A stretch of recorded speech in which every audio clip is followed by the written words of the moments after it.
শিল্প তো উনি খুঁজতে যাননি, তিনি খুঁজতে গেছিলেন নিজের বেঁচে থাকবার জন্য অজুহাত।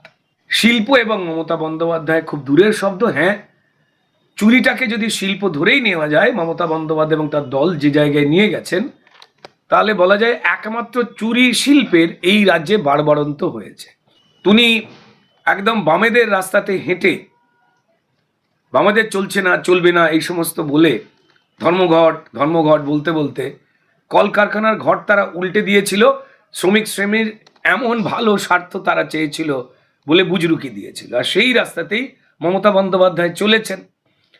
বন্ধ কলকারখানাগুলোর জায়গায় বেআইনি বহুতল বানিয়েছেন, শপিং মল বানিয়েছেন। আজকে কারখানার শ্রমিকরা, তাদের হাতে আর হাতুড়ির শব্দ শুনতে পাওয়া যায় না। মানুষকে যেভাবে তিনি ঘুম পাড়িয়ে রেখে দিয়েছিলেন, ভয় দেখিয়ে রেখে দিয়েছিলেন, সেই ভয় যে বিজেপি ভাঙিয়ে দিয়েছে, সেই রাগ থেকে তিনি আর কোনো কারণ খুঁজে পাচ্ছেন না।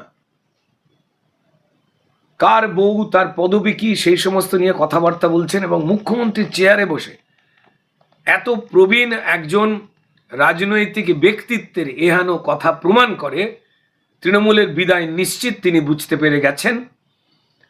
তাই হতাশা থেকে যে কথাগুলো বলছেন তার কোনো রাজনৈতিক যোগাযোগ নেই, পশ্চিমবঙ্গের কোনো মানুষের কোনো উন্নতি নেই। একেবারেই মুখ্যমন্ত্রী কালকে সিঙ্গুরে গেছিলেন, প্রধানমন্ত্রী যাওয়ার 10 দিন পরে মুখ্যমন্ত্রী সিঙ্গুরে গেলেন। সিঙ্গুরে গিয়ে তিনি বলছেন যে প্রধানমন্ত্রী তোমার বউয়ের টাইটেলটা কি, স্বরাষ্ট্রমন্ত্রী তোমার বউয়ের টাইটেলটা কি। তিনি সিঙ্গুরে গিয়ে শিল্প খুঁজতে গিয়ে শিল্পের নামে কার বউয়ের টাইটেল কি সেটা দিয়ে কি শিল্প হবে?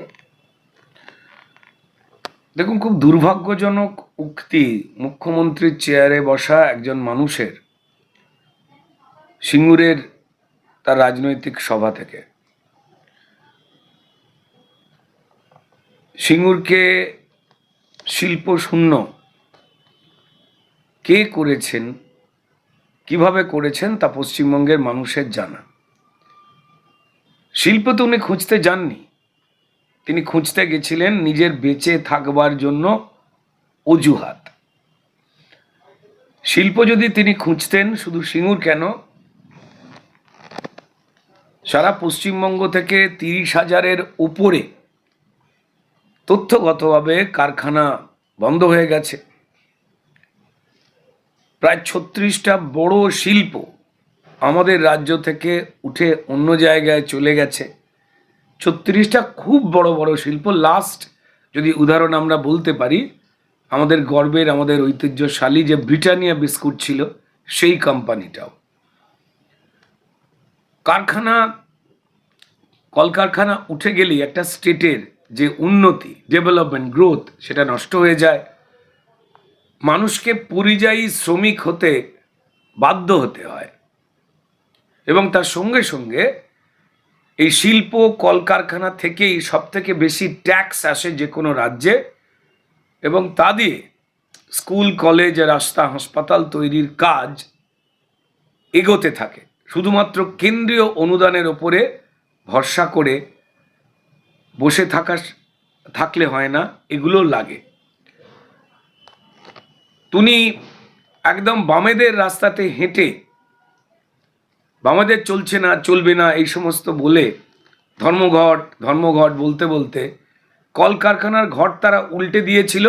শ্রমিক এমন ভালো স্বার্থ তারা চেয়েছিল বলে বুজরুকি দিয়েছিল, আর সেই রাস্তাতেই মমতা বন্দ্যোপাধ্যায় চলেছেন।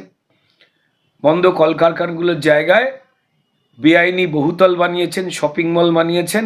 আজকে কারখানার শ্রমিকরা, তাদের হাতে আর হাতুড়ির শব্দ শুনতে পাওয়া যায় না, তেল কালি আর লেগে থাকে না। তাদের কেউ কেউ ওই আবাসনগুলো, বন্ধ কারখানায় যেগুলো তৈরি হয়েছে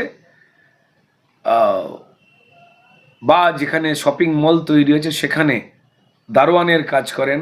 হাতুড়ির শব্দ শুনতে পাওয়া যাওয়া হাতগুলো দিয়ে এখন তিনি ঢুকতে বেরোতে স্যালুট ঠোকেন মানুষকে। খারাপ লাগে বড় দেখে। তাই শিল্প এবং মমতা বন্দ্যোপাধ্যায় খুব দূরের শব্দ। হ্যাঁ, চুরিটাকে যদি শিল্প ধরেই নেওয়া যায়, মমতা বন্দ্যোপাধ্যায় এবং তার দল যে জায়গায় নিয়ে গেছেন, তাহলে বলা যায় একমাত্র চুরি শিল্পের এই রাজ্যে বাড়বাড়ন্ত হয়েছে। তার প্রত্যেকটি কথা ওখানে হতাশাজনক। পশ্চিমবঙ্গের ডেভেলপমেন্টের জন্য নয়, এবং উনি এতটাই হতাশাগ্রস্ত, পশ্চিমবঙ্গের মানুষের তৃণমূলের ওপরে ক্ষিপ্ত হয়ে ওঠা তার চোখের সামনে এতটাই স্পষ্ট। এই ক্ষিপ্ত হয়ে ওঠার পেছনে ভারতীয় জনতা পার্টির যারা কার্যকর্তা রয়েছে তাদের প্রত্যেক মুহূর্তে বিভিন্ন সভা সমিতি করে করে কিভাবে লুট করেছেন, শিল্প তাড়িয়েছেন মমতা বন্দ্যোপাধ্যায়, তার তথ্য প্রমাণ মানুষকে জানিয়ে দেওয়া হয়েছে। বুদ্ধিমান মানুষ তারা সেটা ধীরে ধীরে ধীরে ধীরে বুঝতে পেরে গেছেন। তাই মমতা বন্দ্যোপাধ্যায়ের কাছে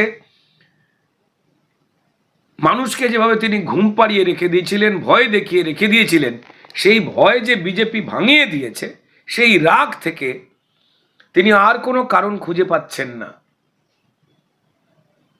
কার বউ, তার পদবি কি, সেই সমস্ত নিয়ে কথাবার্তা বলছেন, এবং মুখ্যমন্ত্রীর চেয়ারে বসে এত প্রবীণ একজন রাজনৈতিক ব্যক্তিত্বের এহানো কথা প্রমাণ করে তৃণমূলের বিদায় নিশ্চিত তিনি বুঝতে পেরে গেছেন।